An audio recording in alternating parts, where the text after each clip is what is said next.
In Touch Radio or its staff. Good morning, and welcome back to Texas Radio. Adam Radio, where everybody can be a star. My name is Quincy Paris, and I am the host, co-host of Straight Up the Middle. And you listen, for those of you who've not listened to the show in the past and those who've been around with us for a while, I like to always remind people what Straight Up the Middle means. It means I get to take my opinion as far to the left of as I would like it to be, and then people can hopelessly try to pull me back in the middle. That's really what straight up the middle means. So listen, y'all, be ready for some very, very leftist, liberal, democratic, progressive ideas when you listen to the show. And then you can watch my Republican friends try hopelessly to make some sense out of it and see if they can poke holes in it. But that's really what Straight Up the Middle is about. And we welcome you all back every week. We love having you here. And I want to say to everybody also, not just with my show and In Touch News. In Touch News is part of the fabric of America. One of the great tenets of the American experience or experiment, so to speak, is this idea of the impact of a free media. And In Touch News really reflects the essence of that, being a locally owned station that projects whatever it wants all over the world.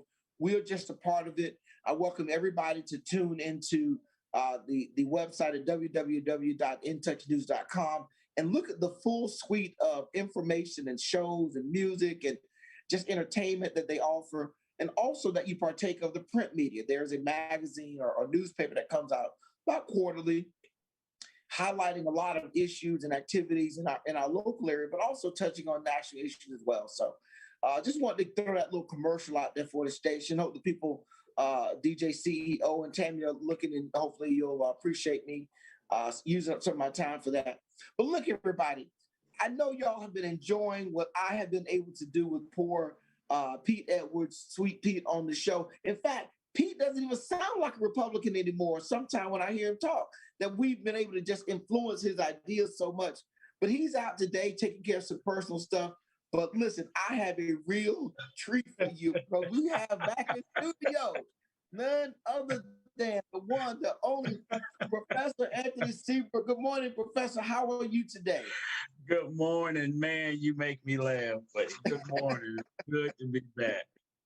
Well, I'm glad to hear there's somebody who thinks there's some humor in what we do. Because some of the emails I get sometimes, people take this stuff way too serious. But listen, man, it's so good to see you. Welcome back. I mean, I know you're working on your academic pursuits and whatnot. So, and by the way, how is that going so far? Man, it's going slower than I expected, but it's one of the things that I really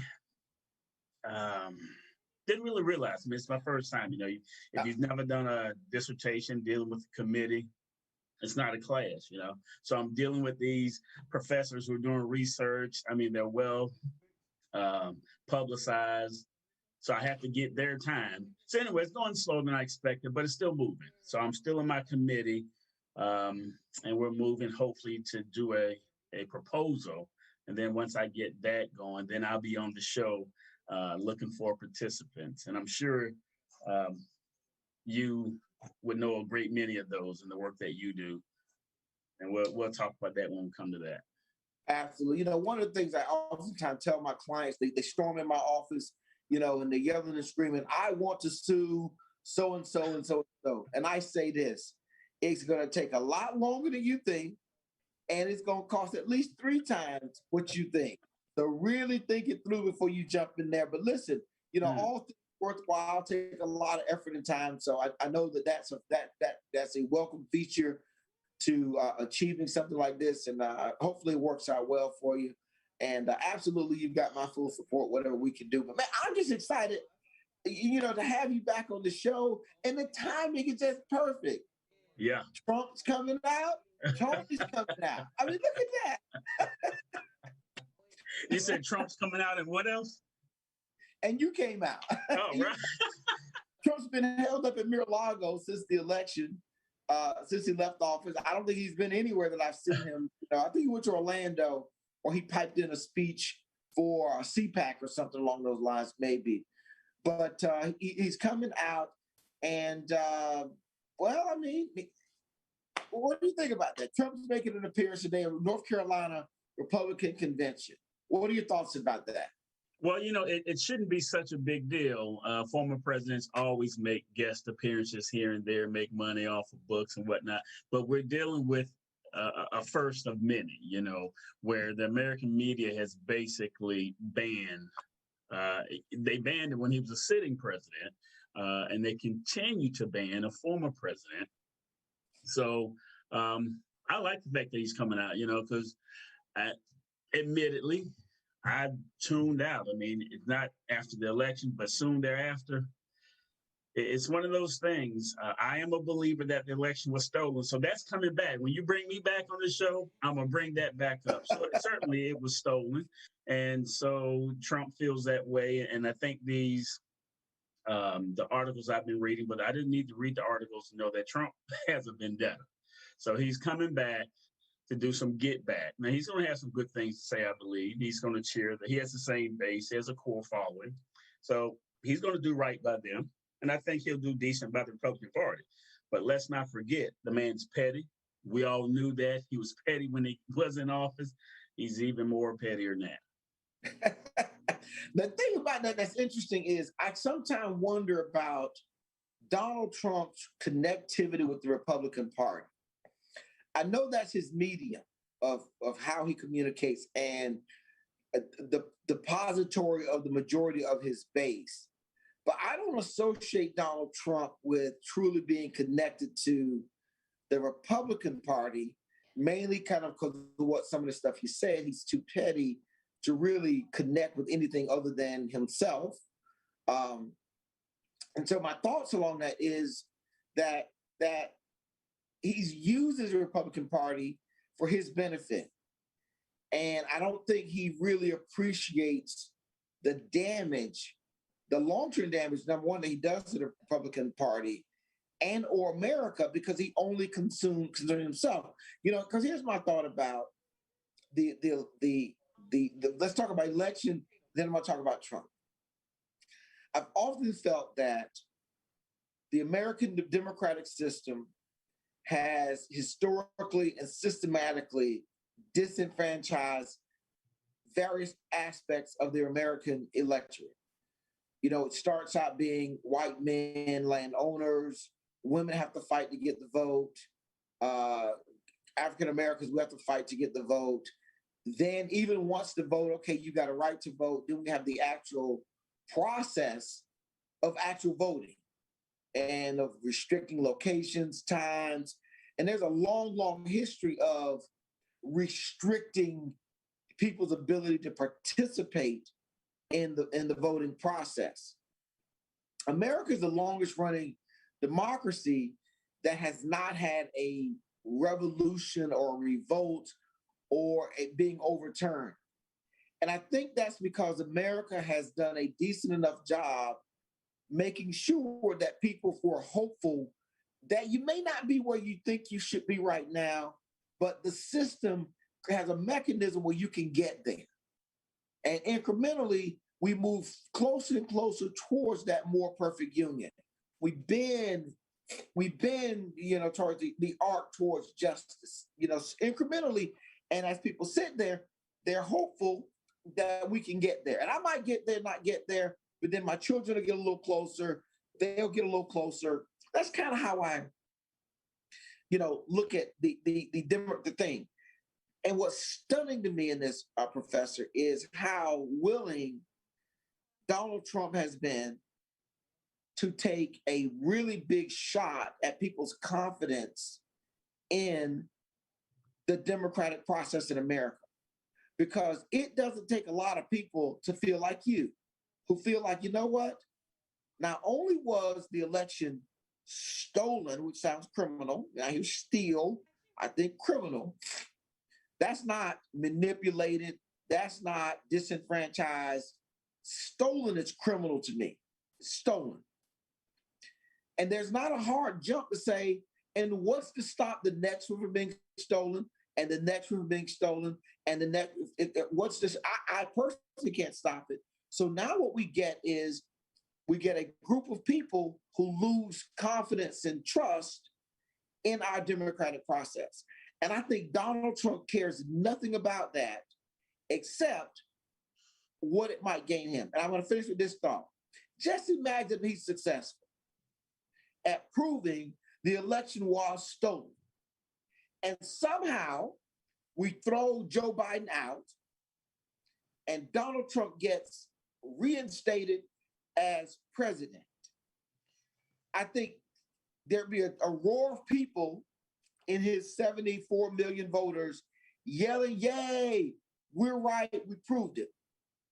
But once you finish, what will be left of our democratic system? I think we'll be in shambles. I just think that I don't know how you move from there to the next election. So for me, Donald Trump coming back out, the biggest thing I'm going to be looking to see is how many Republicans go along with Donald Trump. Now he goes on this new, and what he's doing really, he's got a series of rallies. I mean, they call them rallies, but this is not his rally. He's just speaking there. But they called it a Trump rally, and I was kind of a bit perplexed by that. That was Republican, not North Carolina Republican Convention, but here we have Donald Trump, quote unquote, having a rally, not doing a speech. He's having a rally at the convention. My thoughts are, though, how do we get from here to back to some normal democratic process? How do we get there? If people believe it's stolen, it needs to be fixed. I don't know what the fix. Clearly, we hadn't seen what the fix is because I've not seen there's no evidence of the theft part. But where do we go from here, and what role does Donald Trump play in that?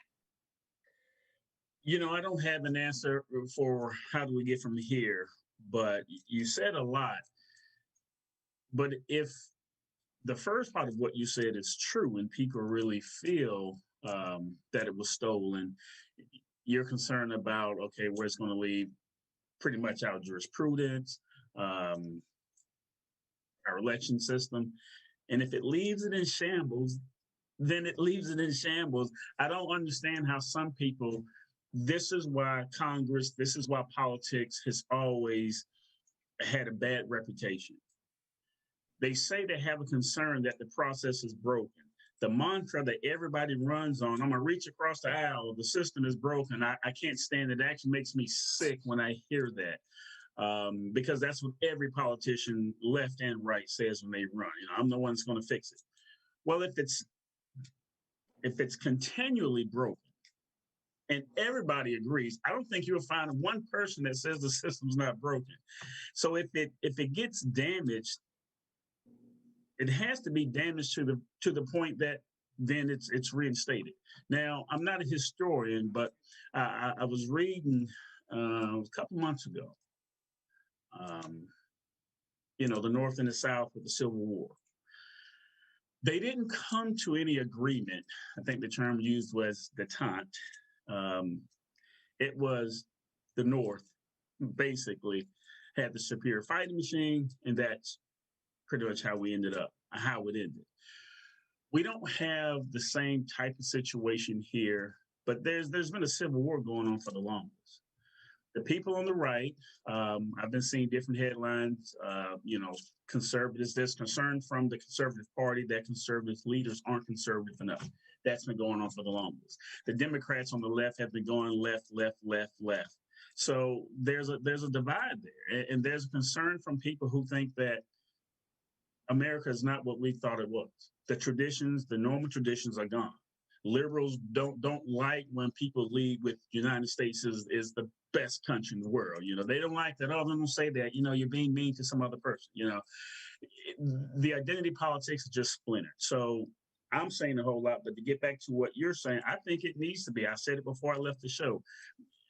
I could see the U.S. crumbling even more because there's just that faction in the government, in politics, that I don't know which way it's going. I don't know to who it benefits in the end, but I know America's not what I thought it was. I mean, the 2020 elections has really damaged my outlook on, and I'm one of the most conservative brothers, patriotic brothers you're going to find.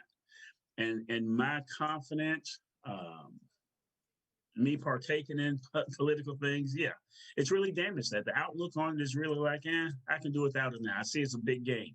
It's a big game of who's going to win. They wanted Donald Trump going so bad that they got this old guy in with all these votes that's a shell of himself. But because he's more affable than Donald Trump, and we need that guy. We don't need a guy like Donald Trump who's just, according to Democrats and liberals, he's the worst ever. And we have to impeach him twice, even when he's not even in office. So that didn't answer your question, I know, but that's where I am, and that's why I left the Republican Party. I'm an independent, and I'm good with that. Let's shift over, and I'm going to come back to some. Well, let's go and talk about this. And then other issue is the other breaking news this week was as Donald Trump was doing his Diana Ross invitation of he's coming out Mar-a-Lago. Facebook announced that his ban has now been set for 2 years. Right. I thought that they set the ban for 2 years because they deemed him to be dangerous. So going back to what you just said, but what you just said before I responded, Facebook, this couldn't have been a thing in the United States of America prior to a Donald Trump. Who would think that a company, multinational or not, a company doing business in the United States could ban a sitting president and then continue to ban him because they deem him to be a threat? When the man had the most votes of any sitting president, but Facebook somehow overrides that. That's not problematic to you? Well, I thought that would fit with your conservative principles. Private enterprise acting however it would like to. Why should the government or anyone else tell a private business what and when and where and how they should behave and act? I mean, my first thought is, I've thrown a lot of people out of my office at where I work. Mm-hmm. You know why? Because it's my office. Get out. That's it. I mean, that's my first thought. He's not entitled to have a right to be on that platform. He can go on other platforms, and he is. He's on Newsmax. He's other places. Also, they get to make their own rules. These are our rules for our platform. You don't want to go by the rules. Hey, you don't get the benefit of being on the platform. And if they deem you to be a threat, not him. I mean, they banned a lot of people over the years. He's the highest profile. And of course, in their mind, they've associated his rhetoric with the insurrection on the Capitol. I know that Republicans are recasting that as a nice, it was just a loud, tour visit. But I mean, the reality of it is that's, in my mind, why is this not well within their right as a private business to do so? That seemed like to me Republicans would say, okay, and if that's not fitting for their customer base, we'll just go somewhere else. Well, I can accept that argument, but what is it, Section 230, whatever act they're trying to pass, Section 230, to strip these jargonauts, the Twitters and the Facebook, of that power to ban someone from a public place, because this social media is just like being in person in a lot of cases, in most cases, and I guess you can say pre-COVID, but certainly with COVID. So to ban this, there's an exception to this type of argument, because if they're going to be a publisher, then that's one thing. But then you can't also turn around and be the one who's now has the power to restrict someone. Either you're going to publish the content or you're going to be the one that monitors content. And I think that's the gist of Section 230. I'm a bit rusty on that, but I know that's where it was. And I don't think it passed. Did they pass Section 230? So, right. So the idea behind that Section 230 is to provide a protection that would encourage the distribution of information so that they really don't have to really be responsible for arbitrating. And we've slowly been demanding they do more and more of that as a public. Whoa. Who's been Even demanding that? Congress has been demanding that you just put up anything. And I will say this: a lot of the left folks have also been saying, "Hey, you can't post that. You can't say that. Why is Facebook letting those people say this?" And that goes on both sides because you have crazies in both parties. America, you go to the ends of any spectrum, there are going to be some crazies out there. And I think Hillary Clinton said it. Donald Trump pulled deplorables to the forefront. He brought them with him. He put them on the stage. He gave them keys. He gave them the microphone, and they start saying some crazy stuff. And they're still saying some outlandish, stuff like Donald Trump's going to be reinstated in August. They just say the craziest thing. But he brought them. They've always been around. Mm-hmm. No difference in crazy Uncle Larry at the family reunion. But nobody makes them, gives him the mic and says, bring him up and let him speak. We just give him a plate and let him sit in the corner. But he's welcome, though. We want him there. So I'm just saying, but I agree with you. The other one is, if we say that these social media platforms are so large and impactful that they constitute the medium and mechanism by which free speech happens, do we want them now having the sole control of what gets said and what doesn't? That's my concern, and I don't know if I'm at the point where their platform is so large, but I would say they effectively shut him down, from the mainstream. Now you go to Newsmax and and even Fox. I'm surprised. What's going on at Fox with Trump? I haven't watched Fox. What is going on with Fox? There's nothing there. There's no Trump. I'll get him every night. There's no. Well, they had to fall in line. Their jobs are on the line. And this happened right after the election. So after Trump pretty much lost the public opinion battle and he was losing the support with the stolen election bid, they had to keep their jobs. They couldn't just go on the air. And Lou Dobbs being one, he's the example. Lou Dobbs he'd been a staple. They got rid of Lou. Lou wouldn't stop. Lou wouldn't stop carrying the torch for Trump. So that's what happened. But when Fox lost their base, their core, at least their Trumpers, when they called that election, when they got in bed with everyone was calling the election and wouldn't, come and say that it was stolen or even challenge the idea.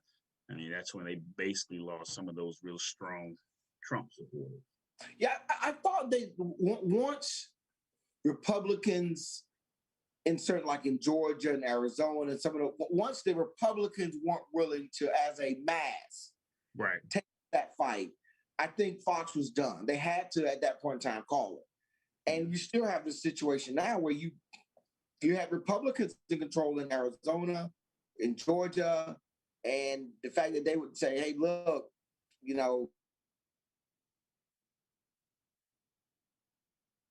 freezing up, at least on my end. Fox said, look, we didn't have to maintain our credibility as a news medium and continue this. So they did, but they're paying the price for that with their ratings. Sean Hannity dropped. Tucker Carlson is now taking over as the top show on cable, and he's taking a different tack. Sean Hannity's gone? No, well, he's not number one anymore. Okay, right. Okay. Tucker Carlson is, and Tucker Carlson's taken to a different tack, dealing more with just strictly immigration and race. If it's not those two things, he pretty much is not, going to say very much about it. Mm-hmm. But I thought that, and I was concerned about this for Fox from the get-go. I always thought they were too connected to Trump before, when he was in office, that if he leaves office, they're going to struggle to have to revamp and kind of constitute themselves. And it just seemed like to me that's been their struggle. But now Trump's emerging. And one of the things I would say, I'm going to be very interested to hear what he talks about today. My first thought is, does he do his usual shtick? I don't know. That's going to be, I think, probably the most dynamic piece of this is, does he talk in terms of helping the Republicans, or does he talk in terms of helping Trump? And my money's on Trump helping Trump because of his history. What are your thoughts about that?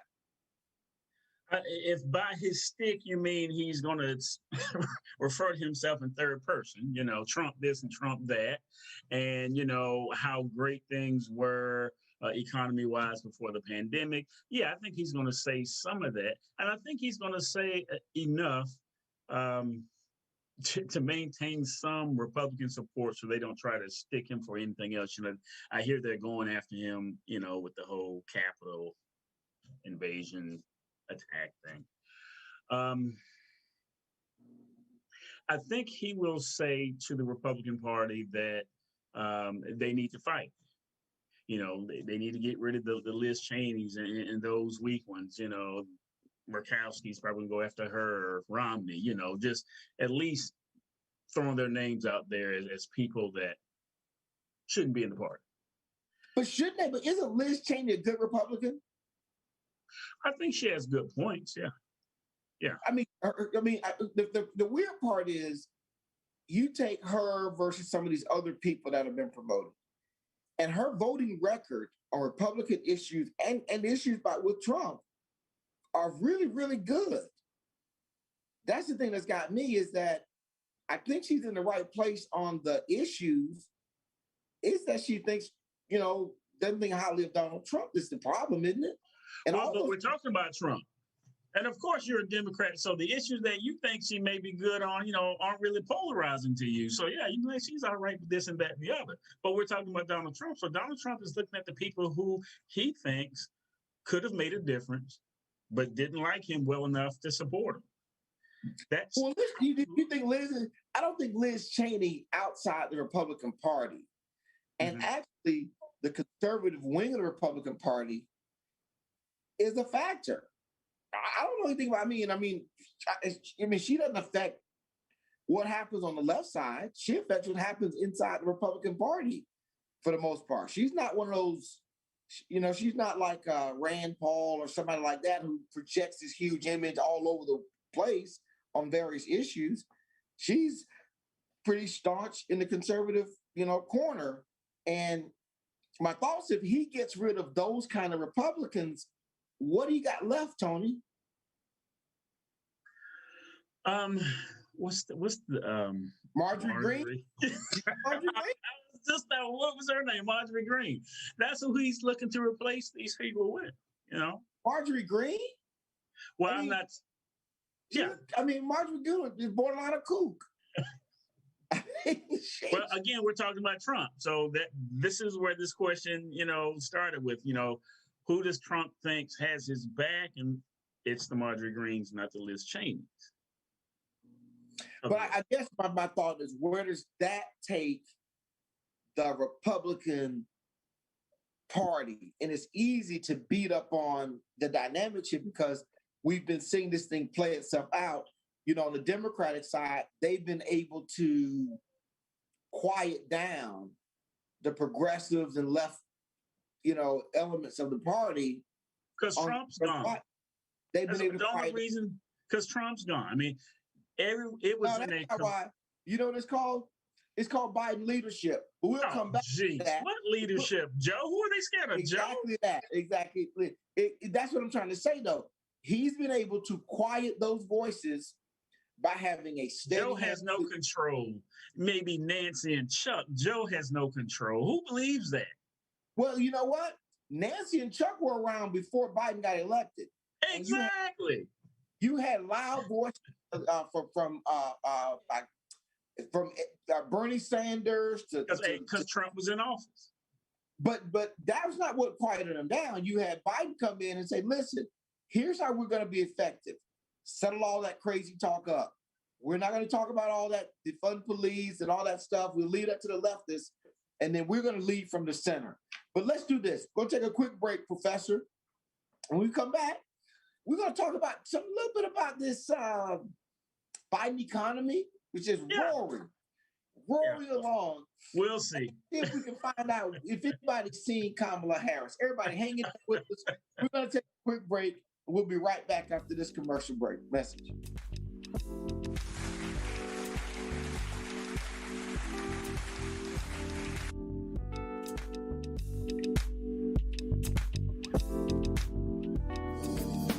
Hi, this is Angela Birdsong with Tampa Bay Politics. And not only can you catch us on InTouchNews.com every Wednesday at 11 a.m., we now have a website at TampaBayPoliticsPodcast.com. We are on Apple, Google, Spotify, and Stitcher, which you can log in at any time and listen to Tampa Bay Politics. Call Ricky. Ask Ricky. You need medical or a lawyer? I got the man to do the legwork for you. We tried the other ones before, so believe we hunted down 813-248-6300. Everything gon' be okay. Call Ricky, he coming. He taking care of state of Florida. Grab a pen or sundown 184-361-RICK. That's 184-361-425. Never word from the point forward, just recline. Just ask Ricky, push your boy statewide. Just in case you missed it, I'ma tell you one more time.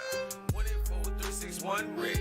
Call Ricky, ask Ricky. It's a legal medical referral service. The doctors and lawyers in our network are trained in handling auto injury claims and giving you the best medical treatment and recovery.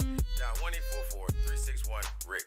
That's 1-844-361-7425. Ricky. Ask Ricky. We're playing your favorite old school.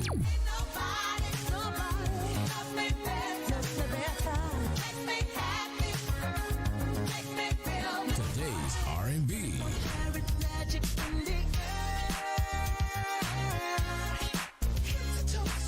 With a smooth touch of jazz.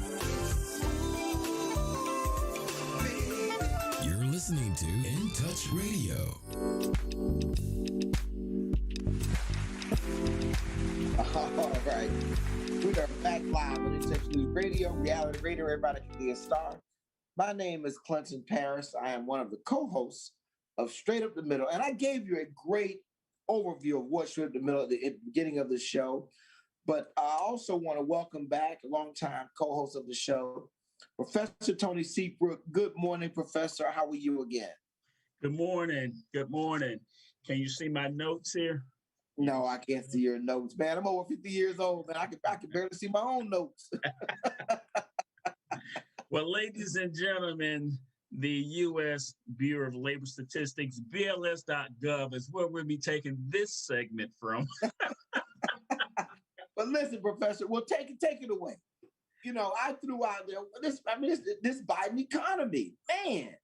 That's what I'm talking about. First of all, I can just jab at that because, as they say, I was this day years old, or however it goes, when I heard you and Ed and Lorraine say, "Oh, it takes 3 years. You ride the other person's economy for 3 years, and blah blah blah." So this really could be Trump's report, but we're not going to go there. February job number 6.2%, and I started February because Biden took office in January, right? Okay, 6. Hold on, first. You said it was what was that unemployment? 6.2. 6.2% in February. Those Okay. are the jobs numbers. Okay. March dipped down to 6%. April went back up 6.1%, but we had the biggest drop. May 5.8%, ladies and gentlemen. But there were quite a few news outlets, Fox only being one, CNBC, Wall Street Journal, Vox, all of them had concerns about the report. First of all, it missed the mark. It didn't hit its forecasted number. And according to them, it's not where they thought it would be. But here's something that's even more, I think, interesting. Again, from the same website, ladies and gentlemen, I'm a researcher, so I'm all about stats. I'm going to tell you my source, BLS.gov. One thing we talk about, and one thing that the Biden administration and the Democrats like to pride themselves on, is we look out for the under guy. And they always have African Americans sitting in their lap. "Oh, we're going to take care of you, but not those white racist Republicans. They're going to throw you back on the plantation is what Joe said one time. You know, you remember that? Yeah, Joe was a bad boy. Barack had to whisper in his ear, "Hey man, stop that plantation talk. That's not how we roll."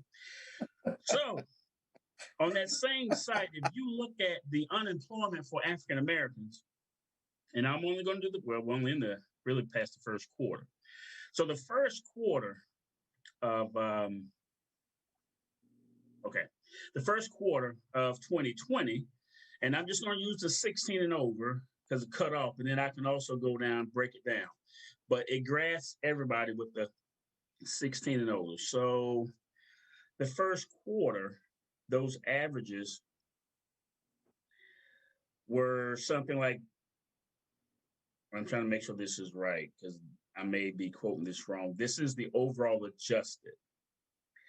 So if I look at white America for, give me a second, I'm trying to make sure I have the right block. The numbers that they show for seasonally adjusted for the first quarter, 16 years and over, is 3.6% unemployment, seasonally adjusted. Now we're talking for whites in the first quarter 2020, it's 3.6 for African Americans. That number was 6.6. So there's still a big difference. But if we look at the first quarter 2021 for Caucasians, it's 5.9% seasonally adjusted unemployment rate. But it's 10.0% for African Americans. I expect that number to be low because the Democrats roared in and they wanted to show how racist Donald Trump is, and how he's bad for African Americans, and how he didn't do this and he didn't do that, and that historic low unemployment number was somehow bogus or not what it should be stated as. But when I see that stat, and that's what I look for, because the numbers look pretty good, so I'm looking for something to ding him on. You know, if I look at the unemployment rate, it's 5.8%. No one can really argue with that because I am still of the mindset, I mean, people got jobs.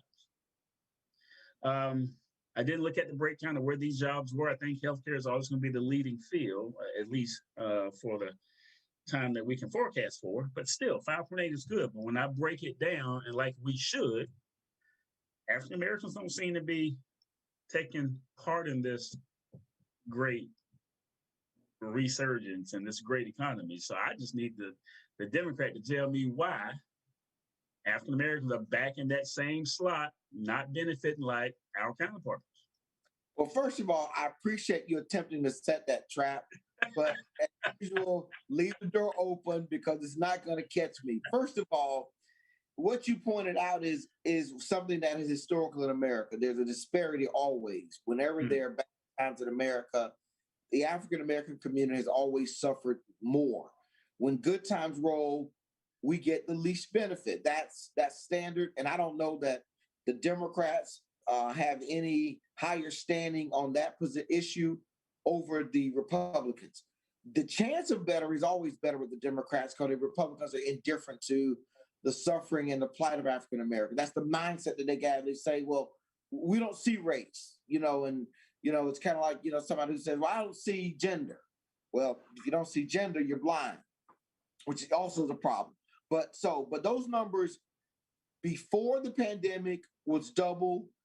After the pandemic, there's a double in the difference between Black and other groups. So from that perspective, I think you're dead on. We will be the last ones to benefit, which is customarily the way that it rolls. Now, let me say this about something.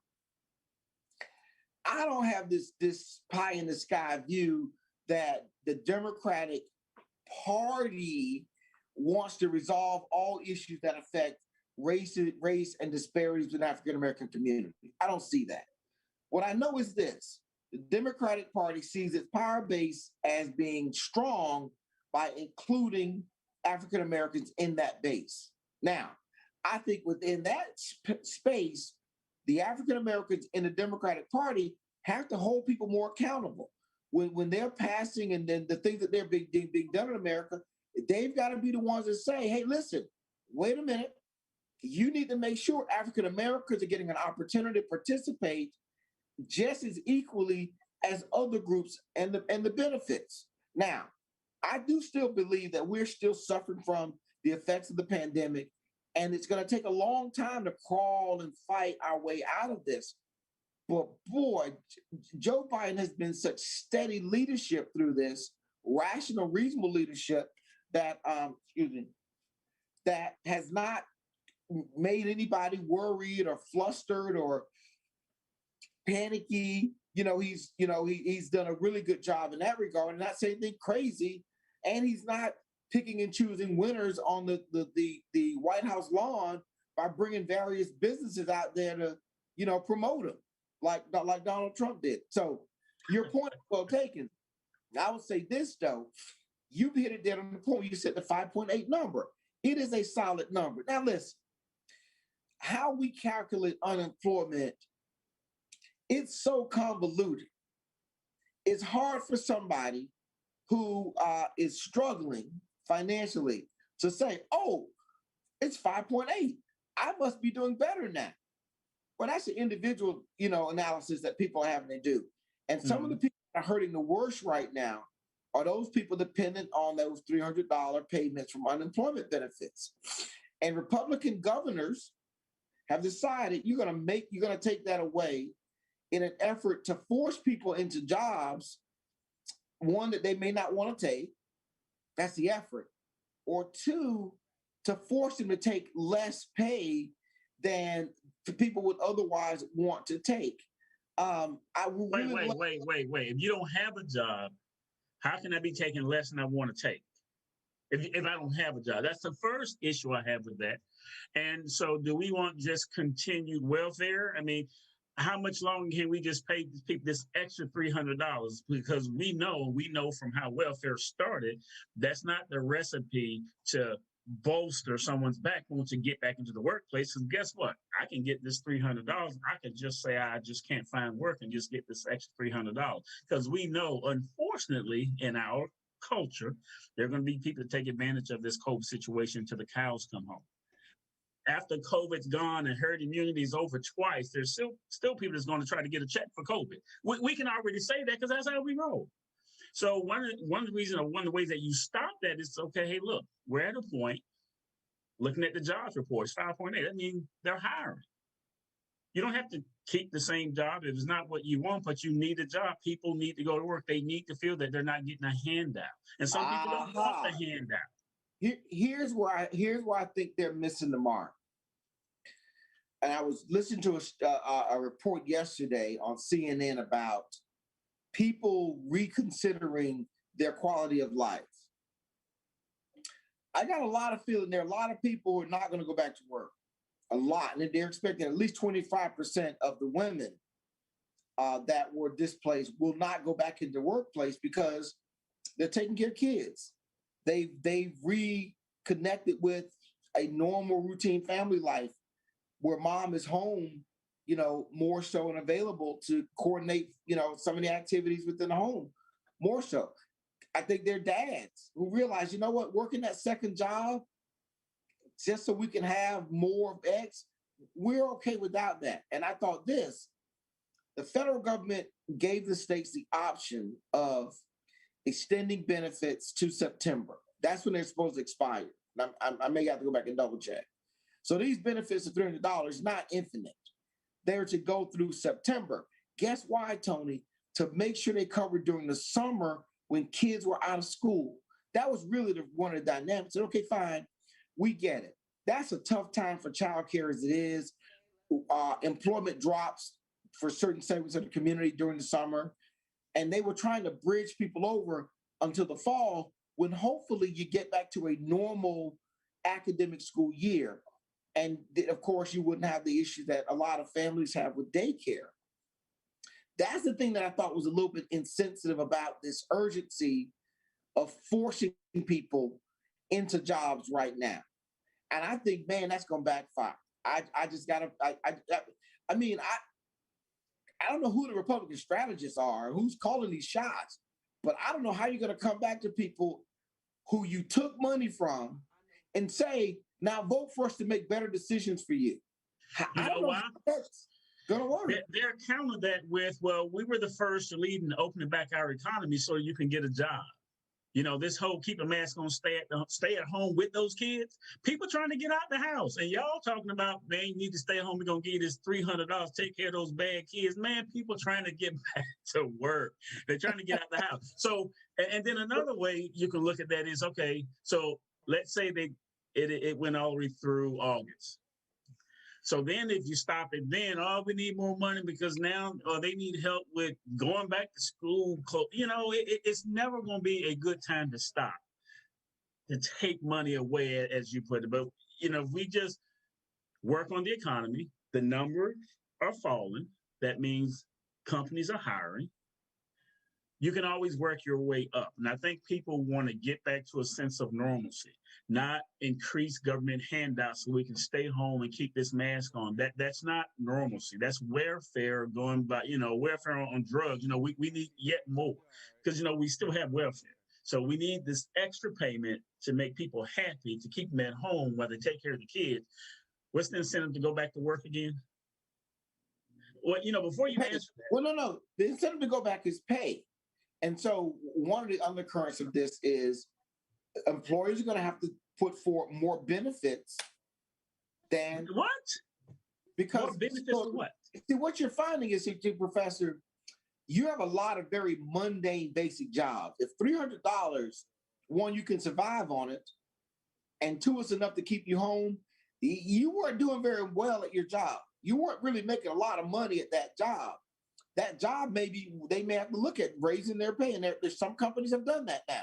They're raising what they pay people to get them back to work. So that's one component of it. The other one is one of functionality.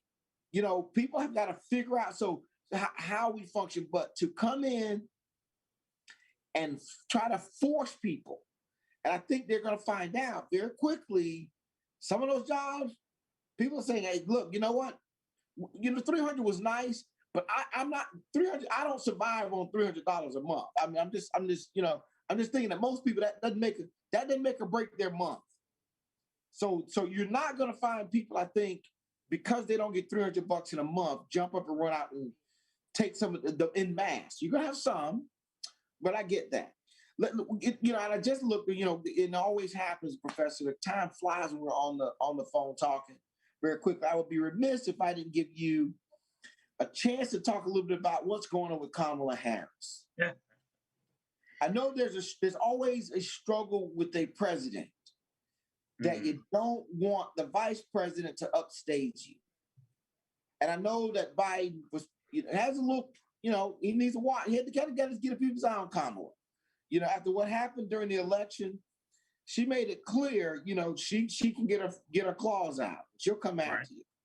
So they were trying to find something to give her to do that could have some meaning to it, but would keep her out of Joe's way, is what I thought. That, you know, and they gave her this albatross called immigration. Well, let me change the word. Migration, not immigration. This is about migration. They threw it around and said, hey, here you go. You need something to do when you get here. Take this on. Every conservative station I listen to or turn on is yelling and screaming about the border. Yep. I think they've even hired their own set of airplanes and whatnot. People to fly back and forth over, showing pictures of people coming and going and all that kind of stuff. Record numbers. Now Kamala, because we need workers. And now Kamala heads off to South America, to Central America. Right. Is that going to be enough, her going down to visit Guatemala? I think she's going to Mexico as well. Enough to quiet these yells and screams about something being done about the migration coming north? Well, if she's just going to visit and it's the standard talk and, you know, the standard speech that they give when they go to visit these countries, then no, it's not going to be enough. But again, if what I'm hearing is correct, record numbers, despite crossing the border, record number of children in cages. Oh my God, we haven't heard that from. But the drugs, fentanyl crossing. I haven't seen those media reports of the kids in cages. Well, when I go to my conservative sources, that's what I'm hearing. Now, I hadn't seen that. You know why? Here's how you can glean that bit of information, because what I read was most of the single adults and families are being turned away immediately. So what about those kids that AOC, crying at all those pictures from way back when? So that means they're taking the kids in. So if you're taking the kids in, but you're turning the single adults and the families away, you're taking the kids that you say came across by themselves. So where are you putting them? In apartments? No, you're putting them in cages. You're making it look good, but you have to be putting them somewhere. If the numbers are going up, and even the number of children crossing the border alone, there's those air quotes again, alone, that number has to have gone up as well. But getting back to what Kamala may be doing or may not be doing, I hear that she said that she's not going to go to the border. She's just going to go to Guatemala and Mexico. So, like anything else, the most basic rule in management is, you can't manage what you can't measure. And you have to go there at some point. You can look at some pictures, but you're going to have to go there, spend some time there. I'm just going to fly across and go to Guatemala and talk with them. Biden's already done away with most of Trump's immigration policies anyway. That's why Texas and those states are just feeling it now. So we're going to send Kamala Harris there to do what? Some photo ops and what else? I'm just not sure what's going to come out of it, but I'm not going to discount what Kamala Harris may be capable of doing. She may pull off a good deal. Here's what my thought is, that they've done an analysis of how these people are ending up at the border. That's what they've done. They've done analysis on what? It's the same reason from every other president, right? Right. So if we throw a little benefit to Guatemala and assistance on keeping your people in Guatemala, which is what Trump did. But go ahead. I'm sorry. Maybe this is something. Trump did different. Trump did a whole different dynamic. He actually cut the aid to Central American countries. He cut it if they didn't stop if they didn't deal with their people leaving. I'm not going to send you money and they're not even there. Well, what happened? Here's how he stopped the people. He basically forced Mexico to militarize its side of the border. No, that's leadership, isn't it? That's leadership, isn't it? No, results is not leadership. Results are results. That's not leadership. The whole different thing. Oh my goodness. But here's the problem he created. It didn't actually address the migration issue. It just stopped them at the border of Mexico. People are still trying to get out. And so what Kamala's trying to do is, let's try to keep people in the country you're in, and let's try to deal with the issues in your country that will make it such that you don't want to leave. Here's something that happened, Tony, and I'm going to leave this where it is. One of the greatest travesties of the South, South Carolina, North Carolina, Alabama. I'm from South Carolina. Watch it. Was a great brain drain and labor drain of the migration of African Americans to the North.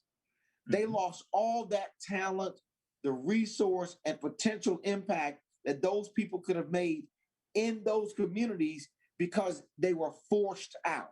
And no one would create an environment to say, hey, listen, we see you as valuable, and we're going to figure out a way to make your existence here equal to or more hopeful than where you might be trying to get to. But they had to battle against the planners' ideology back then. I mean, all that started back with the planners' ideology of, not wanting to let African Americans get anything. So but they didn't think about, listen, long term, we're going to have a brain drain. And we still have that issue in Florida. You go down to central parts of Florida, the Black folks long ago left. They long ago left, And those communities have never prospered because of that. You look at states like Mississippi and Alabama and Arkansas, and they've never really flourished like other states because they didn't have a vision to say, look, we can make this place a good place for everybody. And I think that's what these countries need to be doing. Listen, the people that make it here, these immigrants, these are the smartest, the hardest working, the most courageous, the bravest, because those are the only ones that survive the migration process. You don't get the lazy people coming here. Because guess what? You don't make it walking through the desert with 10,000 degrees heat if you're lazy. You stay But where that's you not are. part of the immigration. Immigration not because I don't have a good job in my country. It's not because of poverty. It's because there's some type of violent situation. That's another part of it. And that's the other part of dealing with the underpinnings of what drives some of that violence, that the culture and some of that stuff. And there are other countries that long ago had those I'll use El Salvador, some other countries further south that had major issues like that, But I think that Kamala Harris really is in a precarious situation because no president's been able to figure out immigration. And I definitely can't think that a vice president is going to come up with a solution that's going to really satisfy most people. The best she can do is convince these countries to do more to keep those people in the country while we rebuild our structure of providing them with support. Listen, best she can do is go back to what Trump did and let them deal with their problems. Stop them coming in the United States. That doesn't reflect the American compassion we have for other people around the world suffering. That's not American. That's not the kind. According to Democrats, but according to Republicans, he did a pretty good job. All he did is stop it. The people still suffered. They were just look. We live in the United States. You remember, he wasn't a populist. He wasn't a populist. He was like, I need to take care of the United States. I can't take care of. That's not how we listen. If that were the case, we'd be cutting off all our aid to Israel, and that's not how we function. We've taken a different position in America regarding humanitarian issues around the world, and I don't think that's a Republican or Democrat. That's an American issue. We have a sense of need and support for other people. But listen, Professor, look, we're running out of time already. I mean, I'm glad to have you in. I appreciate the short notice and the appearance. I've tried to be nice. I didn't set any traps. You didn't. But any closing comments from you? Hey, look, I may be back sooner than I thought. As soon as I can get to my proposal, I'll be back. And because I think my research will bode well with our listening audience. And I missed the show, actually. I don't miss digging through news clips and listening to that crap, but I missed the show, though. Well, listen, we miss you. We're glad that you could make time for us this morning. We look forward to getting you back. In the meantime, I'll keep doing what I'm doing with Pete. He's putting up a brave fight. The young fella. he's standing in the middle of the ring. He hadn't run in the corner and cowered at all. So it's been great. Now, Professor, thank you so much for joining me this morning here on the show. I want to thank all the listeners out there who tuned in. I appreciate you all very much. Stay tuned for The Sole Purpose coming up right after our show. This is Intech News Radio, reality radio, where everybody can be a star. Everybody, have a great week. See you back next Saturday.